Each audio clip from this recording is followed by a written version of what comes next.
ওকে, আচ্ছা আমাদের হচ্ছে আজকের টপিক হচ্ছে ইকোনমিক্স এর মধ্যে আমরা আজকে কিছু বেসিক পার্ট পড়বো। মূলত ইকোনমিক্স একটা বিশাল পার্ট। এর মধ্যে আমরা যেটা পড়বো সেটাকে বলতে পারি আমরা ইঞ্জিনিয়ারিং ইকোনমিক্স। ইঞ্জিনিয়ারিং ইকোনমিক্স এর মধ্যে আমরা কিছু একটা পার্ট আলোচনা করব। তো ইকোনমিক্স এর যে শুরু থেকে যে এটা যে যাত্রা শুরু হয়েছিল তখন থেকে হচ্ছে গিয়ে তিনজন বিখ্যাত ব্যক্তির নাম মানে এখন পর্যন্ত বেশি প্রচলিত, যে এই তিনজন বেশি মানে বিজ্ঞানী বা সরি বিজ্ঞানী তো না, এই তিনজন ব্যক্তি হচ্ছে গিয়ে এই ইকোনমিক্সের বিভিন্ন রকম সংজ্ঞা দিয়েছিল আর কি। তো শুরুতে ছিল হচ্ছে গিয়ে অ্যাডাম স্মিথের নাম আসে। অ্যাডাম স্মিথ হচ্ছে গিয়ে আপনার ক্লাসিক্যাল অ্যাপ্রোচ নিয়ে আইডিয়া দিয়েছিল। অ্যাডাম স্মিথ যেটা দিয়েছিল সেটা হচ্ছে ক্লাসিক্যাল অ্যাপ্রোচ। এবং এর উনি হচ্ছে গিয়ে মানে ওনার যে ইয়েটা মানে এক্সপ্লেনেশন ছিল সেটাকে বলা হয় সায়েন্স অফ ওয়েলথ। যে ওনার কথা হচ্ছে গিয়ে সম্পদের জন্য মানুষ হচ্ছে যে মানে মানুষের সকল উদ্দেশ্য হচ্ছে সম্পদের জন্য, এরকম একটা উনি আইডিয়া বা থিওরি দিয়েছিলেন। তো অ্যাডাম স্মিথের পরবর্তীতে আলফ্রেড মার্শেল আরেকটা থিওরি দিয়েছিলেন, সরি আলফার্ড।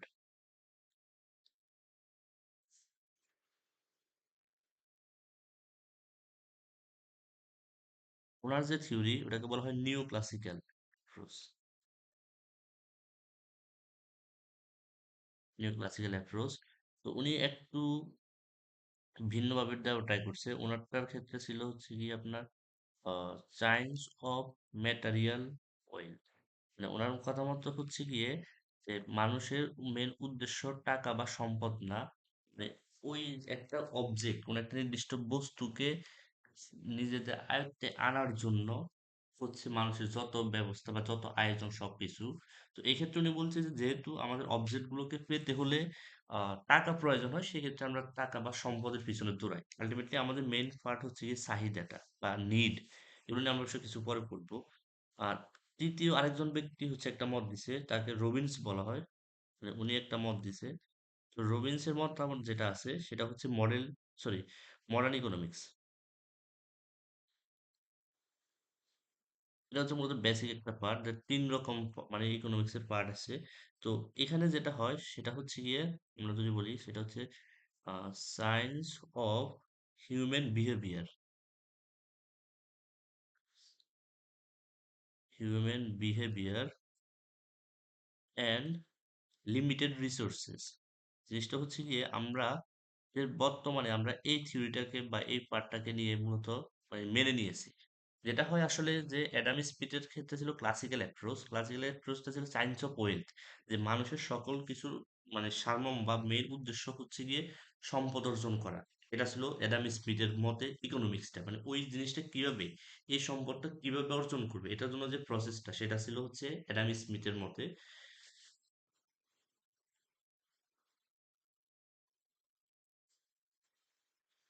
এরপর হচ্ছে গিয়ে আলফ্রেড মশেল বা এরকম একটা নাম, উনি হচ্ছে গিয়ে নিউ ক্লাসিক্যাল অ্যাপ্রোচ নিয়ে আইডিয়া দিয়েছিলেন।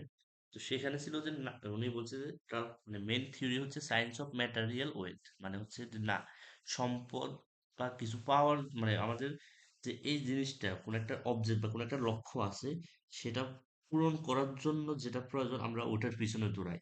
তো এখন আমাদের যদি এখন একটা গাড়ি কিনতে হয় বা কোনো একটা কাজ করতে হয়, সেক্ষেত্রে সম্পদের বিকল্প নেই। এজন্য মানুষ ওই নির্দিষ্ট চাহিদা বা ইচ্ছা বা যেটা আছে সেটাকে পূরণ করার জন্যই হচ্ছে কি যা প্রয়োজন সেটার পিছনে দৌড়ায়, এবং এক্ষেত্রে তিনি ওইটা হিসেবে সম্পদকে দায়ী করছে।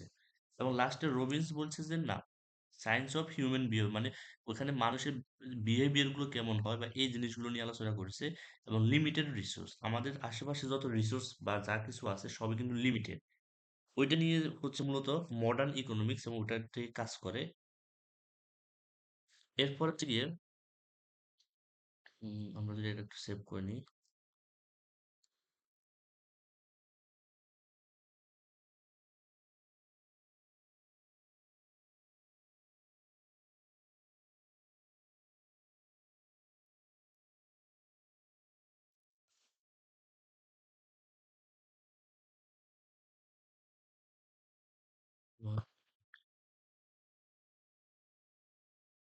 এখন এর পরবর্তী পার্টের হচ্ছে গিয়ে মূলত এখান থেকে শুরু, যে আমাদের এখানে আসে পুরো ইকোনমিক্সটাকে আমরা দুইটা ভাগে ভাগ করি, একটা হচ্ছে মাইক্রো, একটা হচ্ছে ম্যাক্রো।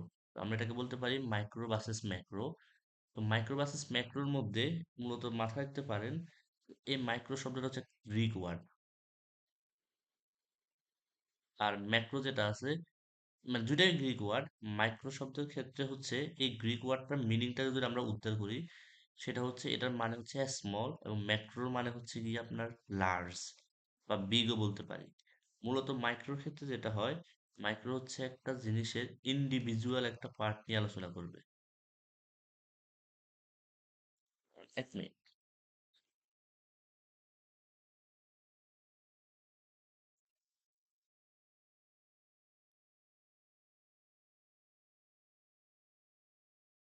মাইক্রোর ক্ষেত্রে হচ্ছে সে একটা ইন্ডিভিজুয়াল পার্ট নিয়ে আলোচনা করবে, আর ম্যাক্রোর ক্ষেত্রে হচ্ছে সে হোল পার্ট নিয়ে আলোচনা করবে, পুরো জিনিসটা নিয়ে আলোচনা করবে। যেমন এখানে যদি আমরা বলি, আহ, অ্যাডাম স্মিথের নাম আমরা একটু আগে বলছিলাম। মাইক্রোর ক্ষেত্রে হচ্ছে অ্যাডাম স্মিথে কাজ করছে, আর ম্যাক্রোর ক্ষেত্রে হচ্ছে জন মায়ান্ট ক্যান্স নামে একজন আছে, উনি কাজ করছে। মাইক্রোর ক্ষেত্রে হচ্ছে ছোট ছোট বিষয়গুলো নিয়ে কাজ করা হয়, আর ম্যাক্রোর ক্ষেত্রে মানে পুরো একটা পার্ট নিয়ে আলোচনা করা হয়। যেমন আমরা এটাকে বলতে পারি পুরো একটা জাতি নিয়ে কাজ করতেছে, বা এরকম একটা পার্ট নিয়ে কাজ করতেছে, এটা হচ্ছে কি ম্যাক্রো। তো এখন এখানে আমাদেরকে তিনটা কি কনসেপ্ট সম্পর্কে আইডিয়া থাকতে হবে। আমরা যদি একটু করি,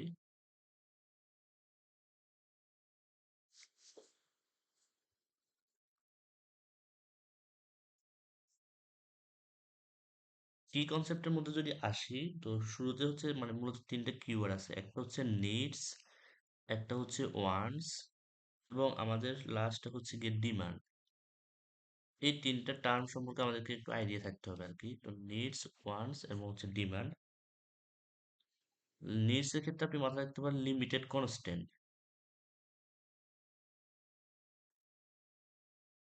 এরপর ওয়ান্টস এর ক্ষেত্রে হচ্ছে কি আপনার আনলিমিটেড ভেরিয়েবল।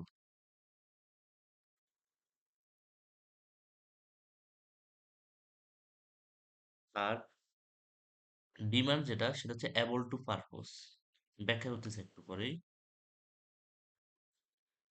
লিমিটেড মানে হচ্ছে যেটার মধ্যে একটা লিমিট থাকবে, এবং কনস্ট্যান্ট মানে যেটা কখনো পরিবর্তন হচ্ছে না। ওয়ান্টস মানে হচ্ছে এখানে হচ্ছে আনলিমিটেড, মানে যেটা কখনোই চেঞ্জ হচ্ছে না, এবং এখানে লেখা আছে ভেরিয়েবল। ভেরিয়েবল মানে পরিবর্তনশীল। মানে আপনার এই ওয়ান্টসটা হচ্ছে আনলিমিটেড, আপনি মনে করেন যে এই যা হচ্ছে বা যা পাচ্ছেন, তারপর আপনার যে একটা চাওয়া ওয়ান্ট থাকে, এটাকে আমরা মানে বলতে পারি এটা হচ্ছে ওয়ান্ট। তো আরেকটা হচ্ছে ডিমান্ড। ডিমান্ড মানে হচ্ছে অ্যাবল বা অ্যাবিলিটি টু পারপোজ, মানে ওই কাজটা করার জন্য যে অ্যাবিলিটি। ধরেন এখানে একটু গুগল মিল লিখতে পারে, আপনাকে আমি সহজ করে বের করে দিই। ধরেন আপনার হচ্ছে গিয়ে একটা কার, একটা কারের প্রাইস হচ্ছে গিয়ে ধরলাম আমি ঠিক জানি না, ধরে নিলাম হচ্ছে গিয়ে 30 লাখ। ওকে, মেনে নিলেন, নেন 30 লাখ টাকা হচ্ছে কারের দাম। আর আপনার কাছে আছে হচ্ছে গিয়ে ধরেন হচ্ছে 10 লাখ। তাহলে আপনার কাছে কিন্তু এই 30 লাখের কার কেনার জন্য আপনি অ্যাভেলেবল মানে অ্যাবল না, আনএবল আপনি। তাহলে সেক্ষেত্রে হচ্ছে আপনার এখানে যদি বলি, আহ, আপনার জন্য তখন বলতে হবে যে আই ওয়ান এ কার। আর ধরেন আপনার কাছে 10 লাখ না, সামহাও আপনার কাছে টাকা হচ্ছে গিয়ে 50 লাখ আছে, তখন আপনি বলবেন আই ডিমান্ড এ কার। মানে ফ্যাসটা হচ্ছে গিয়ে ওয়ান্টের বেলা বা ওয়ান্টসের বেলা হচ্ছে গিয়ে আপনার কাছে ওই পরিমাণ মানে অ্যাবিলিটি নেই, তখন সেটা হবে ওয়ান্ট। আর ডিমান্ডের বেলা হচ্ছে আপনার কাছে ওই পরিমাণ অ্যাবিলিটি আছে, এবং এই কারণে আপনি এটাকে পারচেস করতে পারবেন, তখন হচ্ছে গিয়ে আপনি ইউজ করবেন ডিমান্ড। এটা হচ্ছে মেইন একটা মানে পার্থক্যের মতো পড়ে। এবং এটার উপর ভিত্তি করে ডিমান্ডের পর আমরা এর পরে পড়বো একটা পার্ট আছে, সেটা হচ্ছে ল অফ ডিমান্ড। এবং এর পাশাপাশি ল অফ ডিমান্ডের পাশাপাশি আমরা পড়বো ল অফ সাপ্লাই, বা আরো অনেকগুলো জিনিস আছে। তো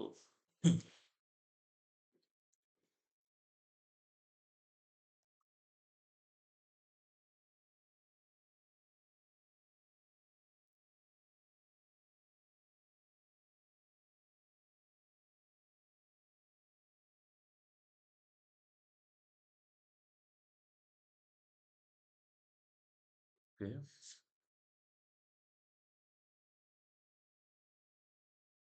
তো এবার আমরা হচ্ছে কি ল অফ ডিমান্ডের মধ্যে চলে যাব।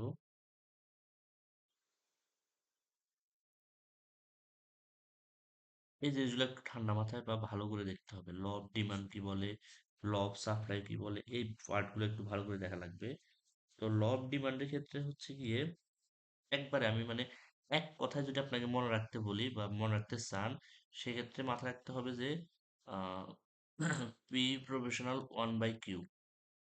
ওকে, আমি ব্যাখ্যা করে দিচ্ছি। এখানে পি মানে হচ্ছে আমাদের প্রাইস,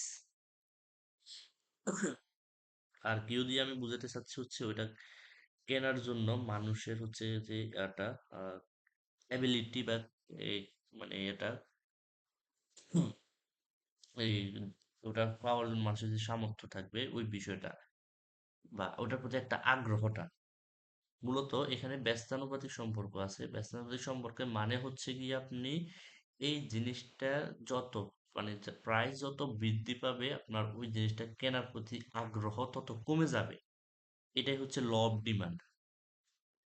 এবং এখানে যেটা হয় এটার গ্রাফ যদি আমরা দেখতে যাই, তখন গ্রাফটা ধরেন এটা একটা র্যান্ডম গ্রাফ এবং এখানে মাথায় রাখতে হবে প্রাইস সবসময় ওয়াই অক্ষে থাকে।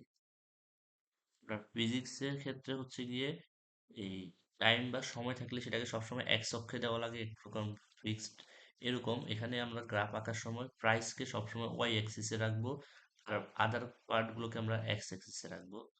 আমরা এখানে আপাতত কিউ কে রাখলাম। যদি আমরা এটা আসলে গ্রাফ আঁকতাম, গ্রাফটা মোটামুটি ডাউনওয়ার্ড এরকম একটা শেপ আসতো। এই জন্য এটাকে বলা হয় ল অফ ডিমান্ডের কার্ভ হচ্ছে ডাউনওয়ার্ড। এবং এখান থেকে প্রশ্ন আসতে পারে যে ল অফ ডিমান্ডের কার্ভ ডাউনওয়ার্ড কেন। তো ওখান থেকে মূলত বিষয়টা হচ্ছে যে যখন প্রাইসটা বৃদ্ধি পেয়ে যাবে তখন আলটিমেটলি ওটা কেনার জন্য আমাদের আসলে আগ্রহটা থাকবে না, যার কারণে সেটা আলটিমেটলি কমতে থাকবে এবং কমতে থাকলে সেই গ্রাফটা যখন আমরা ড্র করব সেখানে আসলে সেটা ডাউনওয়ার্ডই দেখাবে বা এটাকে নেগেটিভও বলা হয়। তো আলটিমেটলি এখন আসি ল অফ ডাউনওয়ার্ড জিনিসটা পরীক্ষা আসার জন্য বা ল অফ সাপ্লাই এটা আসার মতো খুবই ইম্পর্টেন্ট। তো এটা নিয়ে আমাদের একটু আইডিয়া রাখা লাগবে বা পরীক্ষা আসলে কি। তো লাইক বিষয়টা হচ্ছে when a price of goods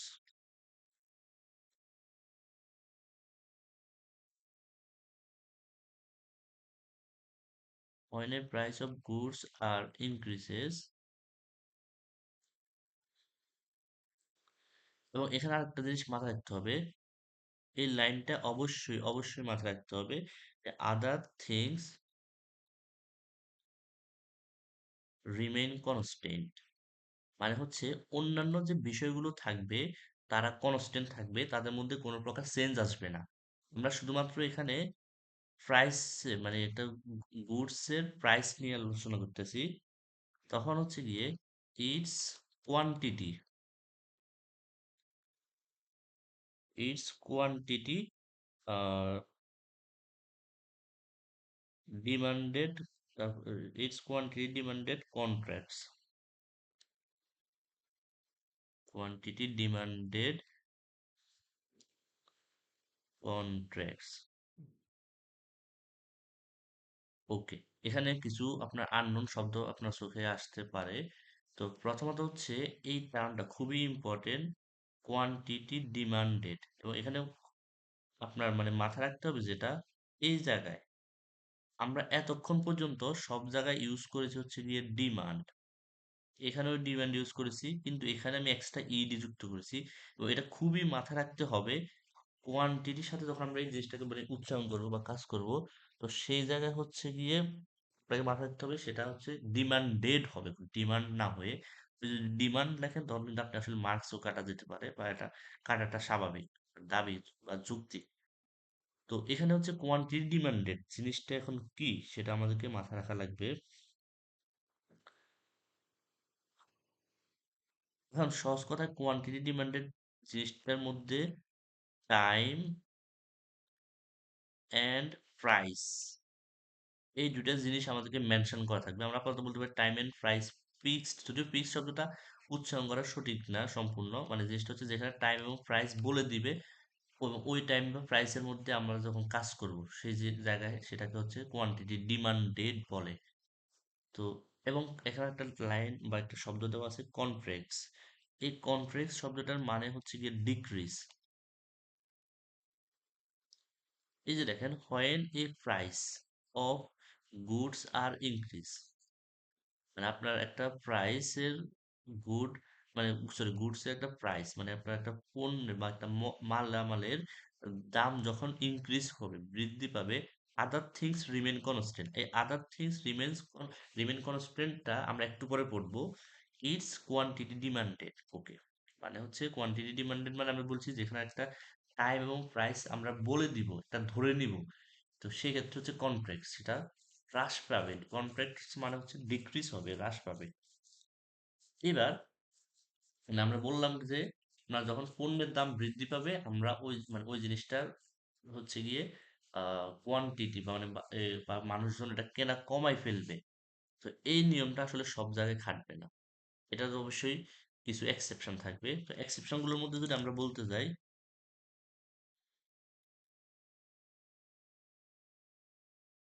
আমরা যদি এক্সেপশনে আসি, এক্সেপশনের মধ্যে আমি বলতে পারি ড্রাগস এন্ড মেডিসিন।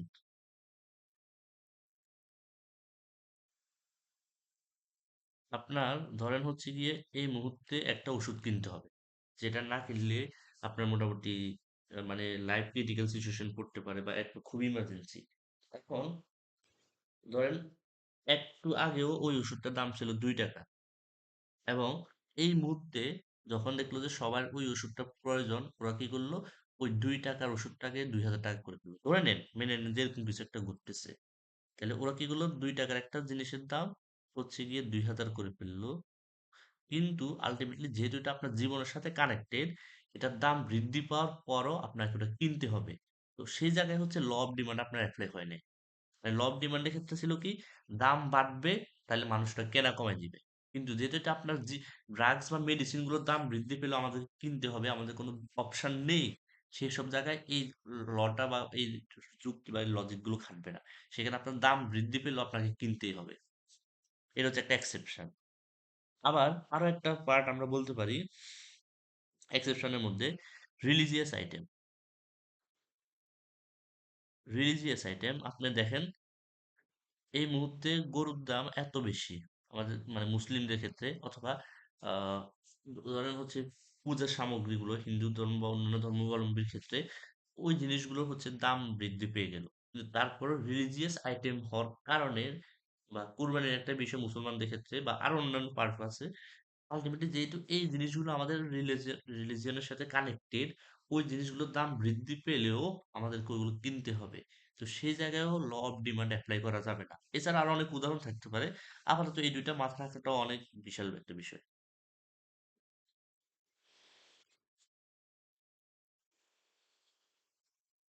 ওকে, এখন আমাদের এইটুকু তো গেল।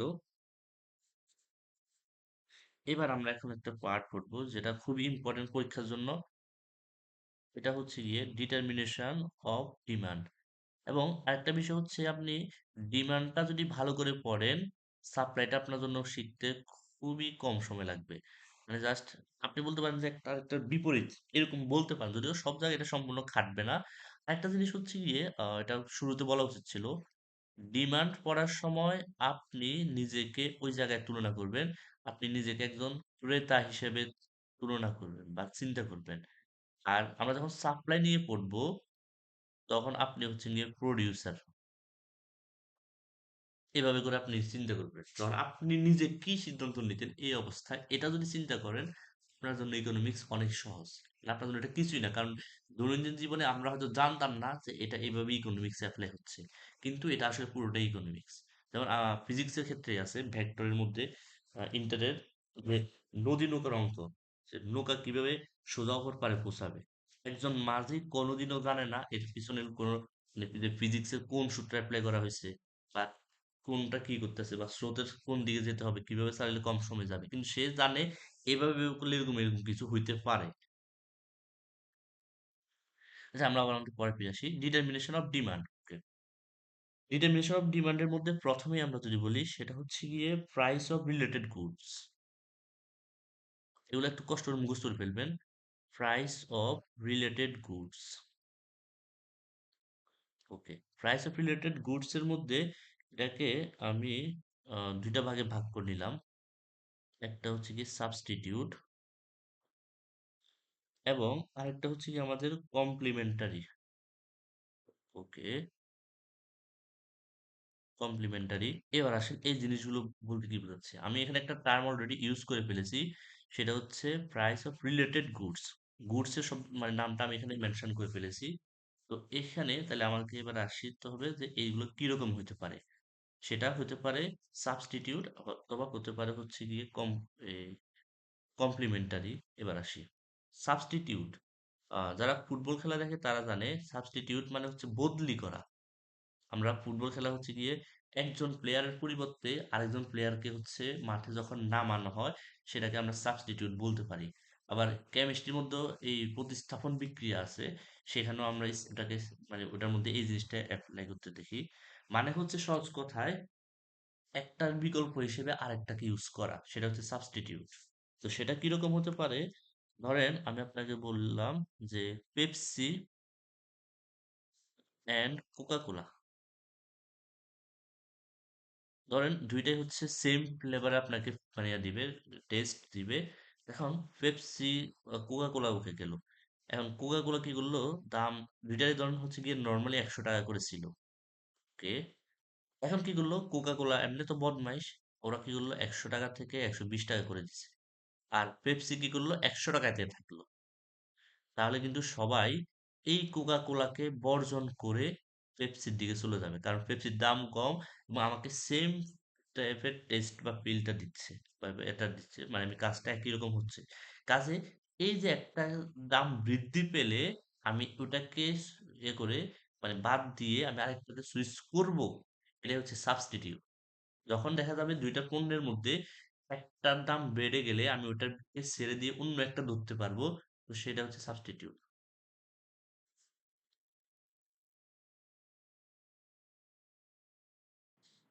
কন্ট্রোল কন্ট্রোল শিফট আর শিফট আর দে। দে। এখন আগে সাবস্টিটিউটের কন্ট্রোল শিফট আর দে। দিয়েছি দিয়েছি ওটা শুরু হয়েছে। সাবস্টিটিউটের ক্ষেত্রে হচ্ছে আমরা পেপসি আর কোকা কোলার একটা এক্সাম্পল বলছি, যে কোকা কোলার যদি দাম বৃদ্ধি পায় তাহলে সেটা হচ্ছে ছেড়ে দিয়ে আমরা পেপসি মানে পেপসি নিব। তাহলে এটা একটা সাবস্টিটিউট। আর কমপ্লিমেন্টারি, কমপ্লিমেন্টারি ক্ষেত্রে হচ্ছে একটার সাথে আরেকটা আপনার ওতপ্রোতভাবে জড়িত। আমি এক্সাম্পল হিসেবে বলতে পারি কার অ্যান্ড ফুয়েল। আপনার কারের দাম, ধরেন ফুয়েলের দাম যদি বৃদ্ধি পায় আপনি কার কেনা কমায় দিতে পারেন, এরকম একটা অপশন। অথবা কার দাম বাড়লে ফুয়েলের দাম কমলো, সেটা কোনো মানে আসবে না। মেন কথা হচ্ছে একটার সাথে একটা আলটিমেটলি ওতপ্রোতভাবে জড়িত আছে। তো এখন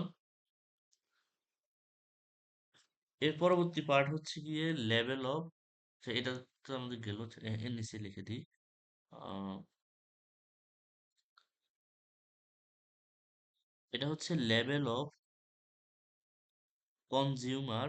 ওকে, এখানে একটা টার্ম ইউজ করেছি কনজিউমার, আমি একটু করে ব্যাখ্যা করতেছি। লেভেল অফ কনজিউমার ইনকাম,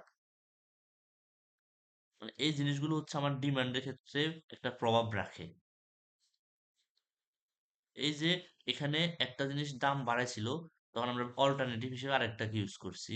আবার আরেকটাতে ফুয়েলের দাম বৃদ্ধি পেলেও আমি আরেকটাকে মানে কমায় দিতে পারবো না। আমার যেহেতু কার কেনা হয়ে গেছে আমাকে ওটা ইউজ করতে হবে। হয়তো দেখা গেছে আমি হয়তো কম ইউজ করব, কিন্তু আমাকে ইউজ করা লাগবে, মানে এটা একটার রিপ্লেসমেন্ট হিসেবে আরেকটাকে আমি নিতে পারবো না। সেটা হচ্ছে complementary. Level of consumer income. Okay, এখানে একটা টার্ম ইউজ করা হয়েছে কনজিউমার।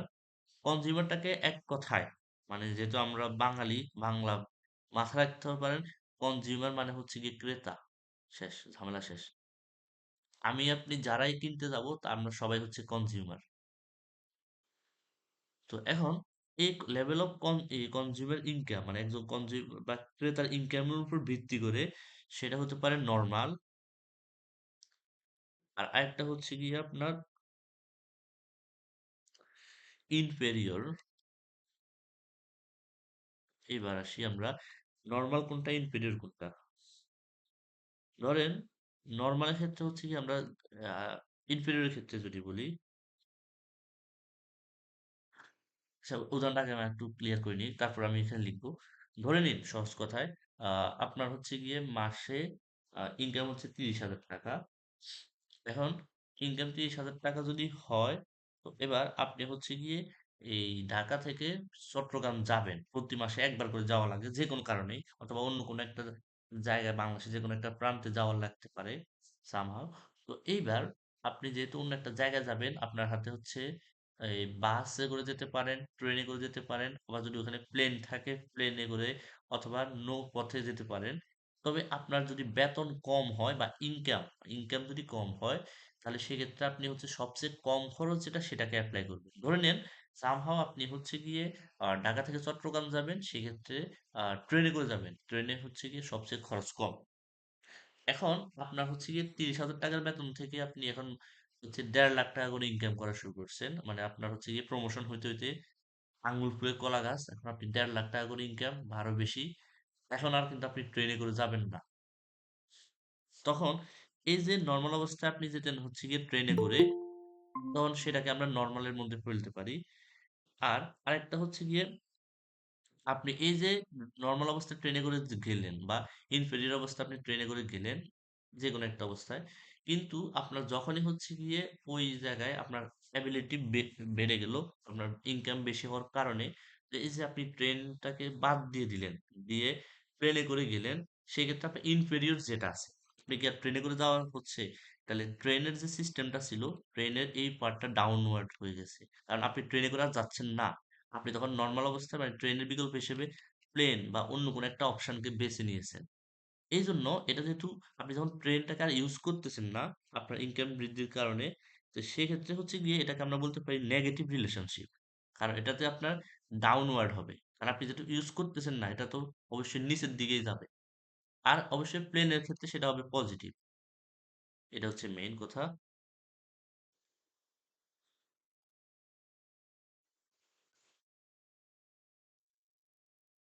এরপর হচ্ছে গিয়ে test and fashion, ৩ number part. আমরা টেস্ট অ্যান্ড ফ্যাশনের কথা বলতে পারি। এখন টেস্ট এন্ড ফ্যাশনের উপর ভিত্তি করে আপনার ধরেন আপনার কোন একটা ব্র্যান্ডের জিনিস যদি হয়, তো ব্র্যান্ডের জিনিসের ক্ষেত্রে হচ্ছে কি আমাদের একটা টার্গেট থাকে যে আমরা ওই জিনিসটা কিনবই। তো সেক্ষেত্রে আপনার প্রাইস যতই পাবেল পাবেল হুম, তুই কিন্তু গত 2 মিনিট ধরে ছিলি না, স্ক্রিন শেয়ার বন্ধ হয়ে গেছে। আচ্ছা আচ্ছা, ওকে, আমার এখানে রেকর্ড হচ্ছে, তো আপনি পেয়ে যাবেন, সমস্যা নেই। আচ্ছা। টেস্ট এন্ড ফ্যাশন, এখানে হচ্ছে কি যেটা হবে, যে আপনার প্রাইস, যেহেতু আমরা কোন একটা ব্র্যান্ডের জিনিসের প্রতি একটা আসক্ত, নরমালি যেটা হয় যে আমরা মনে করি যে ব্র্যান্ডের জিনিস মানে হচ্ছে সেটা একবারে খাঁটি জিনিস, বা ওটার বিকল্প কিছু নাই। তো এখন কোনো কারণে ওই ব্র্যান্ডের জিনিসের প্রাইস যদি ইনক্রিজ হয়, তাহলেও কিন্তু তার ডিমান্ড ইনক্রিজ হতে থাকবে। একবারে সহজ কথা, আমরা আইফোনের এক্সাম্পল বলতে পারি। আইফোনের দাম যতই বৃদ্ধি পাক, যখন এটার ডিমান্ড বেড়ে যাবে, তখন সেটা হচ্ছে গিয়ে এরকম, মানে প্রাইস এর ডিমান্ড যতই বৃদ্ধি পাক, প্রাইস যতই বৃদ্ধি পাক, কিন্তু সেটা কোনো কাজ করবে না, মানে ওটার ডিমান্ড বাড়তেই থাকবে। এটা হচ্ছে কথা। এই টেস্ট এন্ড ফ্যাশনের সাথে এটা একটা কানেকশন আছে। এবার আমাদের এরপর হচ্ছে গিয়ে কনজিউমার্স এক্সপেকটেশন। এটা খুবই ইম্পর্টেন্ট একটা পার্ট, যে কনজিউমার্স এক্সপেকটেশন। ওকে, আমি অলরেডি একটু আগেও বলে ফেলেছি যে কনজিউমার জিনিসটা মানে কি। সহজ কথায় আমি আপনি আমরা যারা কেনাকাটা করব, আমরা যারা ক্রেতা আছি, আমরা হচ্ছে গিয়ে কনজিউমার। তাদের এক্সপেকটেশন এটা দুই প্রকার। কনজিউমার এক্সপেকটেশনটা দুই প্রকার, এটা হইতে পারে ফল, হইতে পারে রাইস। ওকে, জিনিসটা কি আমি ব্যাখ্যা করি সহজ করে। ধরেন আহ মূলত ধরুন কোন একটা জায়গার বা কোন একটা পণ্যের দাম বৃদ্ধি পাবে, আপনি আগে থেকে আইডিয়া করতে পেরেছেন যে এই জিনিসটার বা এই প্রোডাক্টের দাম বেড়ে যাবে। তো এই ক্ষেত্রে যেহেতু আপনি জেনে গেলেন, বা কোনো অগ্রিম বা কোনো কারণে আপনি জানতে পারলেন যে দামটা বৃদ্ধি পাবে, তাহলে সেই ক্ষেত্রে মানে প্রাইস যেহেতু হবে, ইনক্রিজ হবে, তাহলে আপনার উচিত হচ্ছে গিয়ে বা আপনার বুদ্ধিমানের মতো কাজ হচ্ছে সেটাকে কিনে যতটুকু সম্ভব বেশি করে কিনে সেটাকে রিজার্ভ করে রাখা। তাহলে সেক্ষেত্রে অবশ্যই ওই প্রোডাক্টের ডিমান্ড বৃদ্ধি পাবে। আবার ধরেন আপনি জানতে পারলেন, ধরে নেন যে আমি ধরেন হচ্ছে ল্যাপটপ কিনবো, তো আপনাদের থেকে পরামর্শ নিয়েছিলাম। তো আপনাদের হচ্ছে গিয়ে ৩-৪ জন যারা আছেন সবাই হচ্ছে কোনো কারণে জানতে পারলেন যে ধরুন ৩ দিন পরে হচ্ছে ওই ল্যাপটপের হচ্ছে দাম কমে যাবে। তখন আমি সেটাকে বলতে পারি প্রাইস ডিক্রিজ। সরি, যখন জানতে পারলেন যে ওই ল্যাপটপের প্রাইসটা কমে যাবে, তাহলে সেক্ষেত্রে আপনারা পরামর্শ যেটা দিবেন যে না, এখন কোনো কেনার দরকার নেই, 3 দিন বা 4 দিন পর একটা ডিসকাউন্ট দিবে, অথবা বাণিজ্য মেলা হবে সামনে, বাণিজ্য মেলাতে গেলে কেনা, কিনলে ওখানে কম পাওয়া যাবে, বা এরকম একটা কোনো সাজেশন দিলেন, তাহলে কিন্তু আমি আর ওটা কিনবো না। মানে প্রাইস যদি কমে যায় সামনে বা মানে ফিউচারে, তাহলে সেটার অবশ্যই ডিমান্ড এখন কমে যাবে। আমরা ডিমান্ডটা কাজ করতেছি এখনকার রেসপেক্টে, যে ওই ভবিষ্যতে কিছু একটা হওয়ার উপরে সেটা এখন কি রকম প্রভাব ফেলবে, এটা নিয়ে আমরা মূলত কাজ করতেছি। ভবিষ্যতে যদি কোনো প্রোডাক্টের দাম বেড়ে যাওয়ার আশঙ্কা থাকে, সেক্ষেত্রে আমরা বর্তমানে সেই প্রোডাক্টটাকে কিনে ওটাকে রিজার্ভ করে রাখবো। তার মানে বর্তমানে ওটার ডিমান্ড বেড়ে যাবে, কারণ সবাই ওটা কেনা শুরু করবে। আবার ভবিষ্যতে যদি ওই একটা জিনিসের দাম কমে যাওয়ার সম্ভাবনা থাকে, তাহলে এখন মানুষ কখনোই মানে এই জিনিসটাকে কিনে এত বেশি দামে কিনে রেখে দিবে না। তারা যখন জিনিসটার দাম কমবে তখনই হচ্ছে কিনবে। মানে হচ্ছে গিয়ে প্রাইসের সাথে এই ডিমান্ডের একটা রিলেশন আছে। এই 4টা বৈশিষ্ট্য লিস্ট মাথায় রাখবেন। আমি একবার তারপরে বলে দিই সংক্ষেপে যে কি কি ছিল। আমরা শুরুতে হচ্ছে গিয়ে আপনার ডিটারমিনেশন অফ ডিমান্ডের মধ্যে প্রাইস অফ রিলেটেড গুডস নিয়ে আলোচনা করেছিলাম। তারপর হচ্ছে যেখানে ছিল সাবস্টিটিউট এবং কমপ্লিমেন্টারি।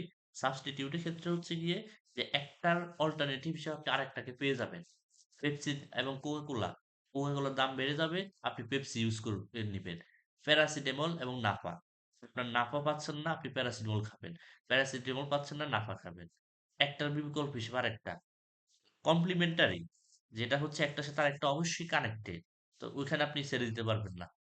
এখন এইবার আমি যদি কার এবং ফুয়েলের কথা বলি, একটার দাম যদি বেড়ে যায় বা কমে যায়, তাইলেও কিন্তু আপনি আরেকটা ইউজ করা ছেড়ে দিতে পারবেন না। হয়তো লিমিটেশন এর মধ্যে চলে আসবে, এরকম একটা কিছু হতে পারে। তো এর পরবর্তীতে আমরা পড়েছি হচ্ছে level of consumers income. Consumer মানে কিন্তু ওই যে বারবার বলতেছি, সেটা হচ্ছে ক্রেতা। মানে এক কথায়, মানে আমাদের বোঝার ভাষায় কনজিউমার বলতে আমরা ক্রেতাকে বলা হচ্ছে যে কনজিউমারের ইনকাম, মানে আপনার ইনকামের উপর ভিত্তি করে সেটা চেঞ্জ হতে পারে। এটা হতে পারে নরমাল, আর হতে পারে ইনফেরিয়র। এর পরবর্তীতে হচ্ছে গিয়ে taste and fashion. Taste and ফ্যাশনের ক্ষেত্রে হচ্ছে গিয়ে আমাদের যে ব্র্যান্ডের প্রতি একটা ইয়া থাকে, মানে একটা রুচি থাকে। ধরেন আরো সহজ করে বলি, টেস্ট এন্ড ফ্যাশনের ক্ষেত্রে ধরে নেন আমি হচ্ছে গিয়ে দুইজনকে নিয়ে একটা ধরেন একটা এই কি বলা যেতে পারে, ধরেন এটা হচ্ছে 1990 সাল, মানে 19 জেনারেশন। আমরা একটা সিডি দোকানে গেলাম। তো সিডি দোকানে যাওয়ার পর হচ্ছে গিয়ে আমি দুইজন লোককে নিয়ে গেলাম, একজন হচ্ছে গিয়ে ওয়েস্টার্ন কালচারের, আরেকজন হচ্ছে গিয়ে হুজুর। তাহলে যে হুজুর সে আমাকে সাজেস্ট করবে হচ্ছে ইসলামিক রিলেটেড মানে ভিডিও, মানে সিডি বা ক্যাসেট নেওয়ার জন্য। আর যে ওয়েস্টার্ন কালচারের সে আমাকে সাজেস্ট করবে ওই রিলেটেড হচ্ছে সিডি গুলো কেনার জন্য। মানে এটা, এই জিনিসটা টেস্ট এবং ফ্যাশনের সাথে এই জিনিসগুলো মানে প্রোডাক্টের কোয়ান্টিটির একটা উঠানামা করবে। আবার যদি একটা ব্র্যান্ডের জিনিসের কথা আমি যদি বলি, ব্র্যান্ডের জিনিস যতই দাম বৃদ্ধি পাক মানুষ ওটা ইউজ করবেই। সেক্ষেত্রে ব্র্যান্ডের জিনিসের ক্ষেত্রে প্রাইসের দাম ইনক্রিজ হলেও ডিমান্ডও সমহারে ইনক্রিজ হতে থাকবে। যেমন আইফোনের কথা বলছিলাম, আইফোন যত আপডেট বের হবে মানুষ ততই কিনতে থাকবে, এর দাম যত বেশি হোক, আর যতই বাংলাদেশ গরিব বলে বলেছিলাম। তারপর হচ্ছে গিয়ে কনজিউমার্স এক্সপেকটেশন। কনজিউমার্স এক্সপেকটেশনের মধ্যে ছিল হচ্ছে গিয়ে আমাদের যে ক্রেতার কিছু মানে সে ইয়ে করলো যে সামনে এটার দাম বাড়তে পারে বা কমতে পারে। যদি দাম বৃদ্ধি পায়, মানে সে একটা আইডিয়া পেলো বা কোনোভাবে খবর পেলো যে সামনে ওই প্রোডাক্টের এই প্রাইস হচ্ছে ইনক্রিজ হবে, তাহলে সে সামনে যেহেতু দাম বেড়ে যাবে, তাহলে তার বুদ্ধিমানের মতো কাজ হচ্ছে গিয়ে সে এখন ওই জিনিসটাকে কিনে কয়েকদিনের জন্য জমা করে রাখা। যেমন রমজানের সময় চাল, ডাল বা তেলের দাম বৃদ্ধি পাবে। আপনি ১ মাস আগে সেটা কিনে আপনার বাসায় রেখে দিলেন। যাতে রোজার সময় বেশি দামে কিনতে না। আবার আরেকটা জিনিস হচ্ছে কি আপনি জানতে পারলেন যে না, এই বছর রোজায় হচ্ছে দাম কম থাকবে। এখনকার সময় থেকে আরো কম থাকবে। তাহলে আপনার কাজ হচ্ছে না, এখন আপনি আর কিনবেন না। ওই সময় হচ্ছে কিনবেন। ওই সময়ের যখন দাম কমবে তখন কিনবেন।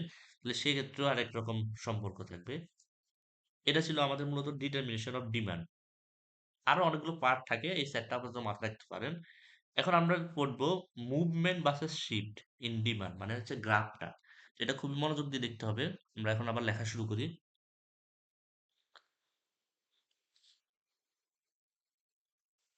Movement versus shift. ওকে, এখানে আরেকটা পার্ট আছে, movement versus shift in demand. এটার পাশাপাশি আরেকটা জিনিস মাথায় রাখতে হবে, মুভমেন্ট যেটা আছে তাকে আমরা বলি চেঞ্জ ইন, মানে আরেকটা কার্ভ হতে পারে চেঞ্জ ইন কোয়ান্টিটি ডিমান্ডেড। আপনাদের মনে থাকার কথা, এই কোয়ান্টিটি ডিমান্ডেড শব্দটা আমরা অলরেডি আলোচনা করে ফেলেছি। Change in quantity demanded. আর শিফট যেটা আছে এটা শুধুমাত্র চেঞ্জ ইন ডিমান্ড। এই দুইটার মধ্যে তফাৎ আছে। শুধুমাত্র ডিমান্ড যখন বলবে তখন একরকম হবে, আর কোয়ান্টিটি ডিমান্ডেড যখন বলবে তখন আরেক রকম হবে।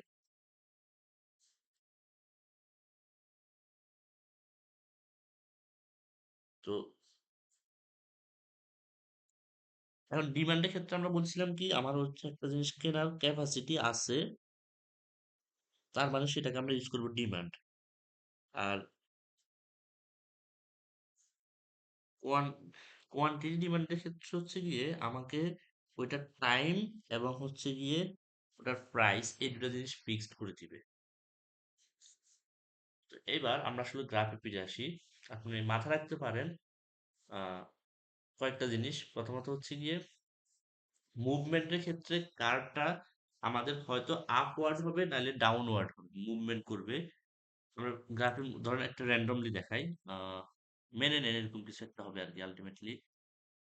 ধরেন এটা একটা গ্রাফ ছিল, এখানে আমার এখন বর্তমান পজিশনটা, এটা এরকম আপওয়ার্ডও হতে পারে, আবার এরকম ডাউনওয়ার্ডও হতে পারে, যে কোনো দিকে এরকম হতে পারে, সম্ভাবনা আছে।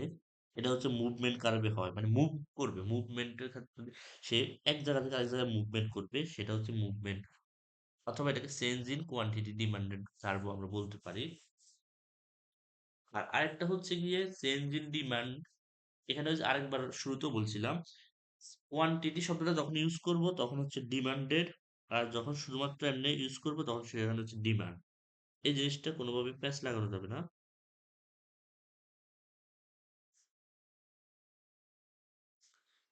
ওকে, তো চেঞ্জ ইন ডিমান্ডের ক্ষেত্রে হচ্ছে গিয়ে আমাদের এটা হচ্ছে শিফট হবে। শিফট আমরা হচ্ছে গিয়ে মাইক্রো প্রসেসরের মধ্যে পড়ে এসেছিলাম, যেখানে হচ্ছে শিফট রোটেট, শিফট লেফট অনেকগুলো জিনিস থাকে। এখানেও পুরোপুরি একই রকম তো হবে না, কিছুটা একই রকম, মানে কিছুটা একই রকমের ওই কাজ।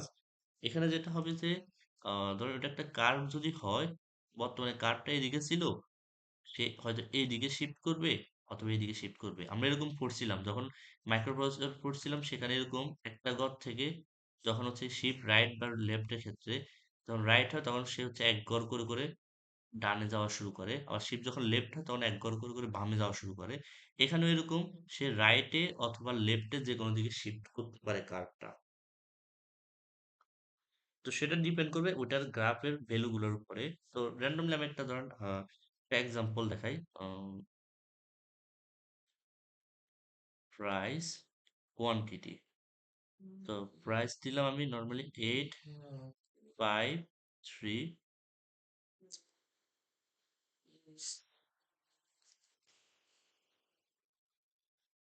এখানে হচ্ছে গিয়ে 20, তারপর হচ্ছে 50 আর 80। র্যান্ডমলি আমি একটা নাম্বার দিলাম। তো এই গ্রাফটা যদি আমরা রাখতে যাই, তো এখানে যদি আমরা দিই,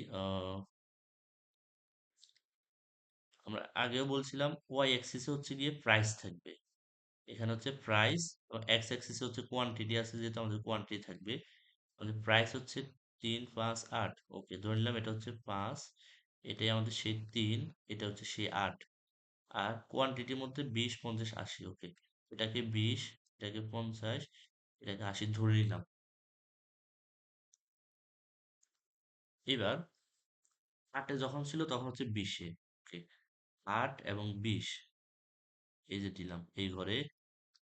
এরপর হচ্ছে 5 এর সাথে 50, 5 এর সাথে এই ঘরে 50 এবং 3 এর সাথে 80, এই 3 3 বরাবর এই 80 ঘরে। এবং খেয়াল করেন আমার এই গ্রাফটা মোটামুটি যেদিকে যাক, সহজ কথা সে উপর থেকে নিচের দিকে যাচ্ছে, এটা হচ্ছে সারমর্ম। এই জন্য বলা হয় যে ডিমান্ড কার্ভটা হচ্ছে ডাউনওয়ার্ড। এটাও যদি মনে রাখতে না পারেন, ডিমান্ডের মধ্যে ডি আছে, ডি তে ডাউনওয়ার্ড। তবে আরেকটা জিনিস হচ্ছে এটা আপওয়ার্ডও হতে পারে। এটা পুরোটা নির্ভর করবে ভ্যালুর উপরে, আমাদের কিরকম ভ্যালু আছে সেটার উপর ভিত্তি করে। আর এখানে আরেকটা জিনিস আছে, মুভমেন্ট এবং শিফটের মধ্যে আরেকটা জিনিস হচ্ছে ইম্পর্টেন্ট, এটা এখানে লেখা হয় নাই, আমি এখানে লিখে দিচ্ছি। এই মুভমেন্ট কার্ভে হচ্ছে প্রাইস ওঠানামা করে। আমরা এখানে যদি খেয়াল করেন, আমি একটু অন্য কালার নিচ্ছি। এই যে প্রাইসটা আছে ঠান্ডা মাথায় যদি দেখেন, একবার ইউজ করা হয়েছে 8, একবার 5, একবার 3, প্রাইসটা চেঞ্জ হচ্ছে। আর শিফট কার্ভে যেটা হচ্ছে প্রাইস যেটা আছে সেটা ফিক্সড, মানে প্রাইসের উপরে আমরা কোনো কাজ করব না। আমরা যদি আপনাদের মনে থাকে হচ্ছে এই গ্রাফটা যখন মানে ল অফ ডিমান্ডের মধ্যে বলেছিলাম যে when a price of goods are increases, মানে একটা গুডস বা একটা পণ্যের দাম যখন বৃদ্ধি পাবে, এবং তখন ব্র্যাকেটের মধ্যে আরেকটা শব্দ আপনাকে অবশ্যই ইউজ করতে মানে লিখতে হবে, সেটা হচ্ছে আদার থিংস রিমেইন কনস্ট্যান্ট। আমার অন্যান্য জিনিসগুলো কনস্ট্যান্ট বা কোনো ভ্যালু চেঞ্জ হয় নাই। এবার ওগুলো যদি কোনোভাবে চেঞ্জ হয় সেই ক্ষেত্রে হচ্ছে আমরা শিফট কার্ভ দেখি। আর যদি শুধু প্রাইস চেঞ্জ হয়েছে ওইটা দেখি, তাহলে সেটা হচ্ছে মুভমেন্ট কার্ভ দেখি। মুভমেন্ট কার্ভ এবং শিফটিং কোয়ান্টিটি ডিমান্ডেড কার্ভ একই রকম, আবার শিফট কার্ভ বা চেঞ্জ ইন ডিমান্ড কার্ভও একই রকম। কাজেই কখন এক মানে হয়তো দেখা গেছে আপনি পড়ে গেছেন মুভমেন্ট ভার্সেস শিফট, পরীক্ষায় আসলো চেঞ্জ ইন কোয়ান্টিটি ডিমান্ডেড আর চেঞ্জ ইন ডিমান্ড, একই রকম জিনিস, আপনাকে এটা মাথায় রাখতে হবে। তো এখানে ধরেন আমরা একটা দেখি, এখানে আমাদের প্রাইস ফিক্সড, এটা রুলস। তো আমরা একটা যদি ভ্যালু নিয়ে আলোচনা করি, পি কিউ, ধরেন এটা হচ্ছে 20, এটাও 20, এটাও 20, আর এখানে হচ্ছে 100, এটা 150, এটা হচ্ছে 50, ওকে। এটা যখন আমরা গ্রাফ আঁকবো, আমরা অলরেডি বলে ফেলছি প্রাইস হচ্ছে ওয়াই অ্যাক্সিসে এবং বাকিটা হচ্ছে কি আমাদের এক্স অ্যাক্সিসে থাকবে। তো প্রাইস হচ্ছে সব সময় 20 রেখে দিলাম। এখানে হচ্ছে গিয়ে একবার হবে, ধরেন র্যান্ডমলি এটা 0 50 100, ধরে নেব এটা হচ্ছে 150, ওকে। তো যখন 20 তখনই হচ্ছে গিয়ে সে আহ, একই সাথে যখন সে হচ্ছে 100-এ আছে। তো এরকম একটা ধরেন আমি র্যান্ডমলি একটা গ্রাফ পেলাম, ধরে নিলাম এরকম একটা গ্রাফ পেলাম, মেনে নে। আবার একটু পরে সেই 100 যেটা আছে সেটা হয়ে গেছে 150 বা 150, তখন সেটা একটু এইদিকে চলে যাবে, তখন সেটা এইদিকে চলে আসবে। আর এই 150 হচ্ছে এইখানে। আবার যখন হচ্ছে এটাকে বলতে পারি আমরা শিফট রাইট। আবার যখন হচ্ছে সে 50-তে চলে আসবে, তখন হচ্ছে সে এই ঘরে চলে আসছে, লেফটে চলে আসছে, তখন সে এই দিকে ঘর হয়ে যাবে। মূলত এভাবে করে তার পুরো গ্রাফই চেঞ্জ হয়ে যাবে, মানে সরি কার্ভই চেঞ্জ হয়ে যাবে শিফটের বেলায়, সে পুরো কার্ভটাই শিফট করে চলে যাবে। এটা হচ্ছে শিফটের ক্ষেত্রে আমাদেরকে ভ্যালু দেওয়া থাকবে, আমরা ভ্যালু দেখে দেখে জাস্ট গ্রাফের মধ্যে আঁকতে হবে, এটা হচ্ছে কথা। এটা হচ্ছে চেঞ্জ ইন ডিমান্ডের ক্ষেত্রে, এবং চেঞ্জ ইন কোয়ান্টিটি ডিমান্ডের পার্ট।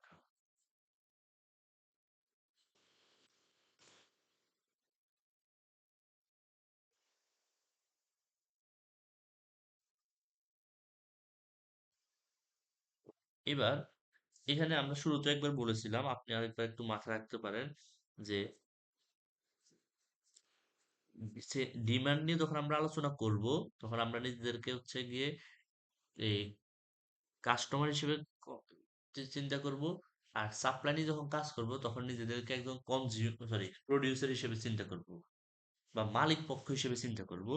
তো এবার এখানে হচ্ছে কি সাপ্লাইয়ের মধ্যে একটা টার্ম আছে, ঠান্ডা মাথায় দেখেন, আমাদের মোটামুটি প্রায় শেষের দিকে আজকের জন্য। ধরেন সাপ্লাইয়ের ক্ষেত্রে, সাপ্লাই বলতে যদি আমরা বাংলায় চিন্তা করি, যে সাপ্লাই মানে হচ্ছে কেউ একজন আরেকজনকে কোনো একটা জিনিস দিচ্ছে।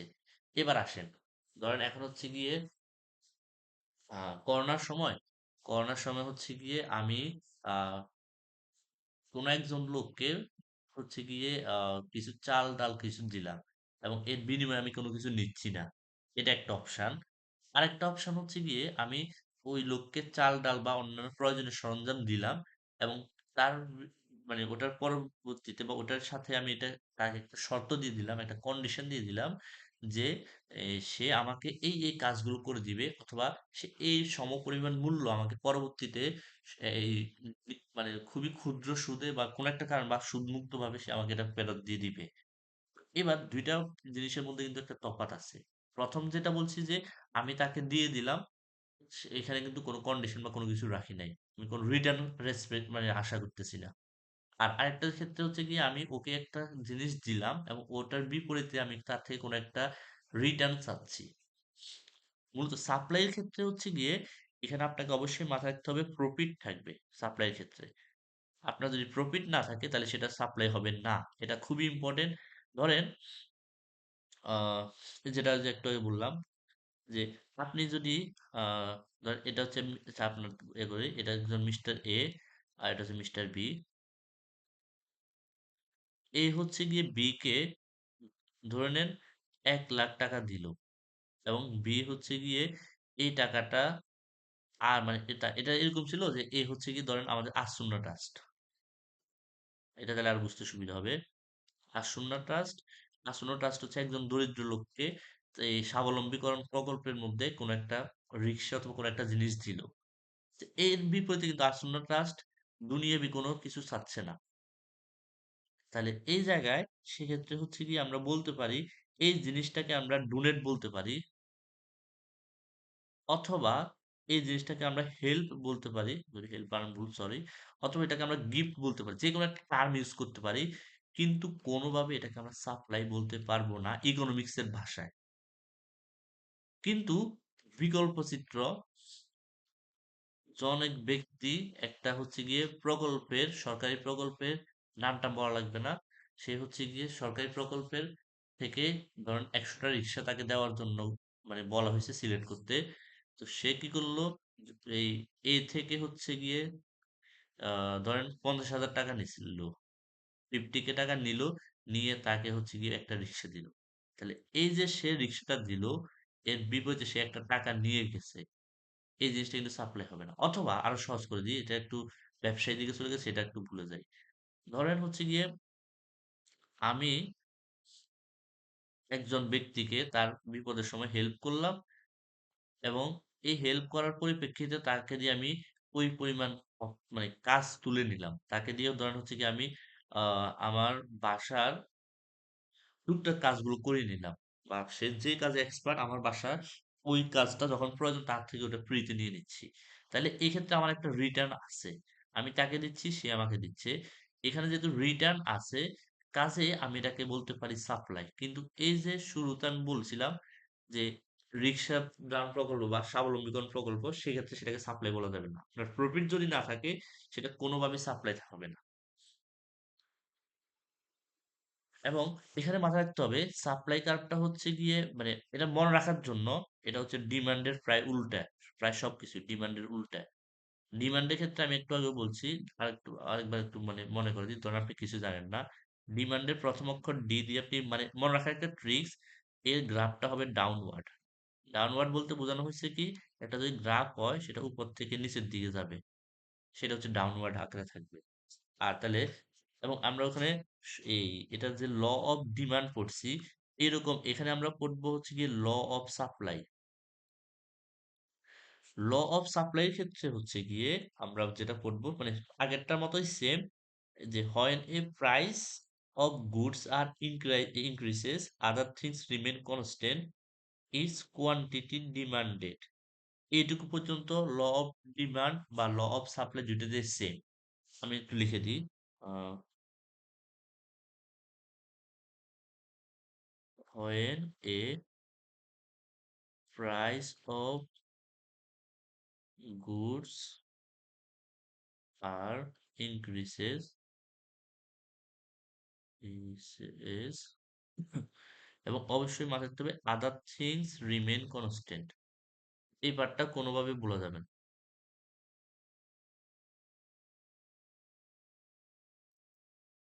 Other things remain constant. এরপর হচ্ছে ইটস কোয়ান্টিটি ডিমান্ডেড।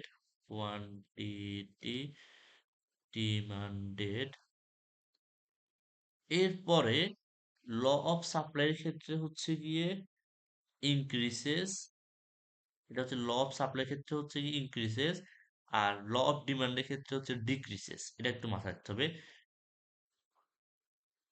ডিক্রিসেস হচ্ছে গিয়ে যখন আমরা হচ্ছে গিয়ে ল অফ ডিমান্ড পড়বো সেই জায়গায়, আর ইনক্রিসেস হচ্ছে যখন ল অফ সাপ্লাই পড়বো সেই জায়গায়। আপনি তাহলে হচ্ছে গিয়ে মানে দুইটাকে ভিন্ন ভিন্ন ভাবে শেখা লাগবে না, একটাই শিখবেন। যখন সাপ্লাই হবে তখন হচ্ছে গিয়ে ইনক্রিসেস, যখন ডিমান্ড হবে তখন হচ্ছে ডিক্রিসেস। দেখেন, আমি একটু আগে বলছিলাম যে সাপ্লাই করার সময় আপনি নিজেকে একজন প্রডিউসারের জায়গায় রোল প্লে করবেন।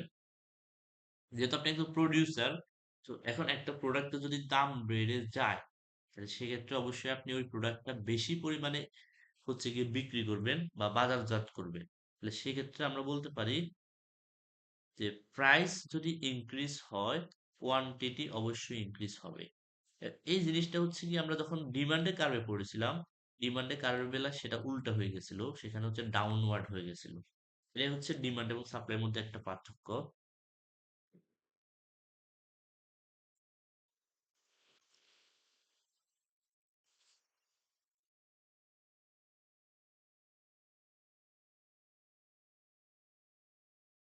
এখন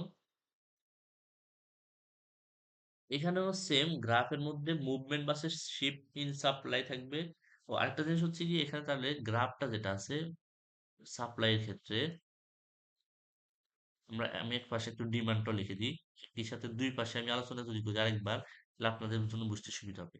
সাপ্লাইয়ের যে কার্ভটা ছিল, মানে এক কথা ধরেন আমি ডিমান্ড আর সাপ্লাইয়ের মধ্যে পার্থক্য লিখতেছি। সাপ্লাইয়ের কার্ভ হচ্ছে আপওয়ার্ড, আর এটা হচ্ছে গিয়ে ডাউনওয়ার্ড। এরপর হচ্ছে গিয়ে সাপ্লাইয়ের ক্ষেত্রে যেটা হবে, বাকিটুকু সবকিছু মোটামুটি সেম থাকবে, আর এখানে ওরকম খুব বেশি পার্থক্য নাই। তবে ডিটারমিনেশন অফ সাপ্লাই যদি বলি, আমরা ডিটারমিনেশন অফ ডাউন ডিমান্ডও পড়েছিলাম। Determination of supply,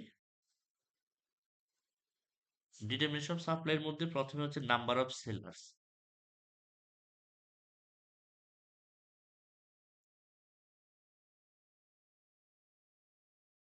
number of sellers এর সাথে হচ্ছে গিয়ে পজিটিভ রিলেশন থাকবে, মানে হচ্ছে এখানে ইনক্রিজ হবে। তো এটা কেন হচ্ছে এবার যদি আসি, এগুলো হচ্ছে কি আপনার একটু হালকা মানে মাথায় রাখতে হবে এই পার্টগুলো, যে নাম্বার অফ সেলার্স। আপনার যদি নাম্বার অফ সেলার, যদি একটা প্রোডাক্টে যদি সেল বেশি হয়, সেলার যদি বেশি হয়, অবশ্যই আপনি এই প্রোডাক্টটা সাপ্লাই বেশি দিবেন। এটা নর্মাল। তার মানে সেলার যত ইনক্রিজ হবে, আপনার সাপ্লাই তত ইনক্রিজ হবে। কাজে এটাকে আমরা বলতে পারি পজিটিভ রিলেশন। আবার আরেকটা পার্ট হচ্ছে গিয়ে কস্ট অফ প্রোডাকশন। সেটা হচ্ছে গিয়ে কস্ট অফ প্রোডাকশন।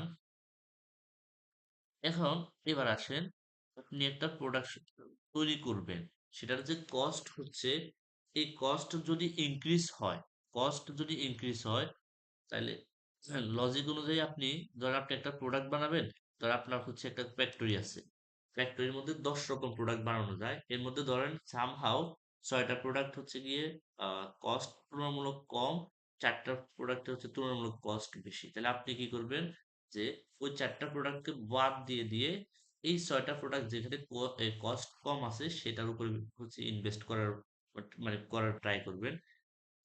কারণ আপনার ওগুলাতে হচ্ছে কস্ট, যদি আপনার যদি দামই বেশি হয়, তাহলে সেক্ষেত্রে আসলে আপনি ওইভাবে লাভ করতে পারবেন না। আরেকটা হচ্ছে গিয়ে imposition of indirect tax or সাবসিডারিজ। আমি এক কথা এখানে লিখে দিই। 4 নাম্বারে এক কথায় আমি এটাকে লিখে দিলাম ট্যাক্স প্লাস সাবসিডিজ। ওকে। আপনার একটা প্রোডাক্ট আপনি হচ্ছে যে বললাম আপনি হচ্ছে সাপ্লাই এর সময় হচ্ছে নিজেকে একজন আহ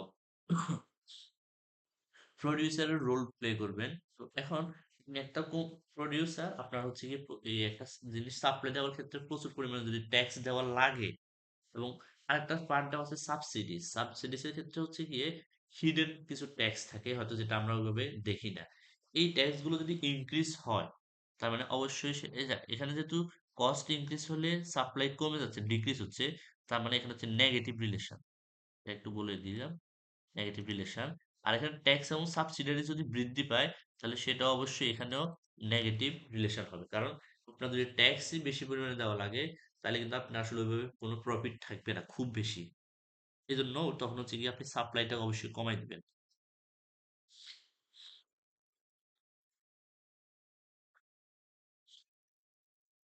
এরপর হচ্ছে গিয়ে প্রাইস অফ রিলেটেড গুডস।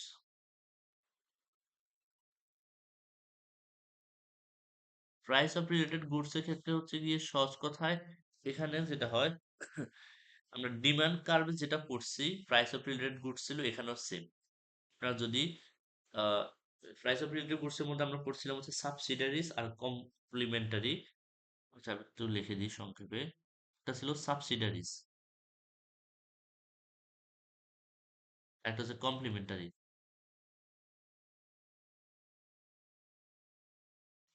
সাবসিডারিজ এর ক্ষেত্রে হচ্ছে গিয়ে আপনার ওই যে নর্মাল অবস্থায় সাবসিডারি মানে হচ্ছে গিয়ে যে একটা জিনিস আছে তার বিকল্প একটা।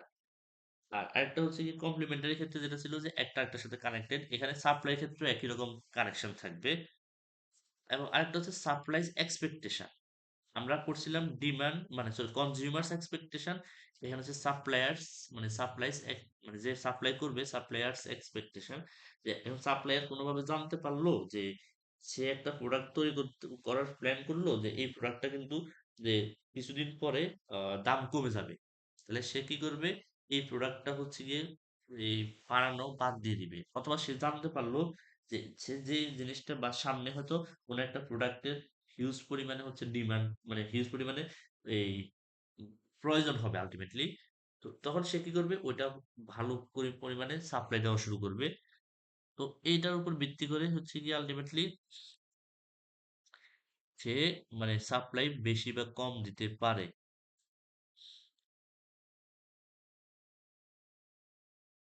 ওকে। এখানে আরেকটা টার্ম আছে যেটা হচ্ছে কনজিউমার সারপ্লাস। কনজিউমার সারপ্লাস যেটা হচ্ছে আহ এক কথায় সেটা অতিরিক্ত টাকা। আমি যদি বলি ধরেন আপনি হচ্ছেন গিয়ে একজন আমি এখানে লিখে নিই কনজিউমার সাপ্লাইজ,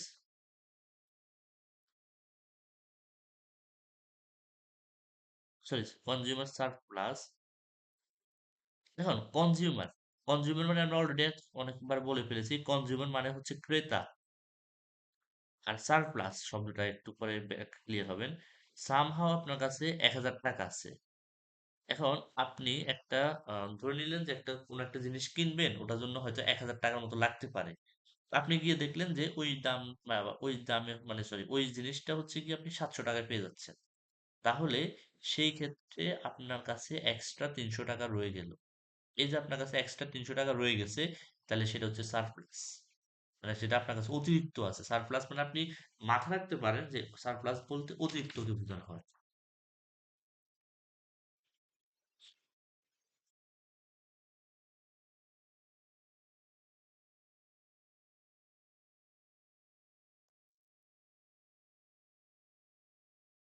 এখন আমাদের মোটামুটি আর অল্প একটু 10 মিনিটের মতো, সেটা হচ্ছে কি আমরা মার্কেট ইকুইলিব্রিয়াম।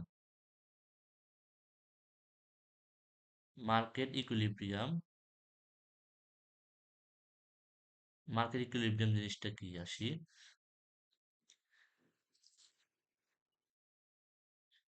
সহজ কথা হচ্ছে গিয়ে মার্কেট ইকুইলিব্রিয়ামের ক্ষেত্রে আমরা অলরেডি পড়ে আসছি, একটা হচ্ছে কোয়ান্টিটি সাপ্লাইড আর একটা হচ্ছে কোয়ান্টিটি ডিমান্ডেড।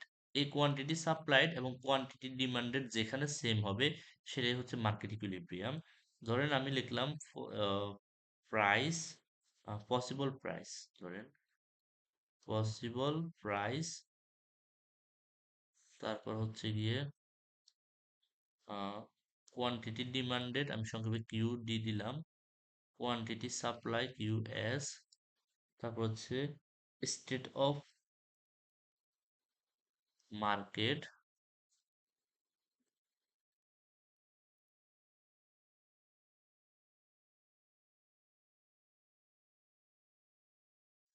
এবং আরেকটা হচ্ছে গিয়ে প্রেশার অন প্রাইস। আমি এই ঘরগুলো নিয়ে কাজ করব, প্রেশার অন প্রাইস।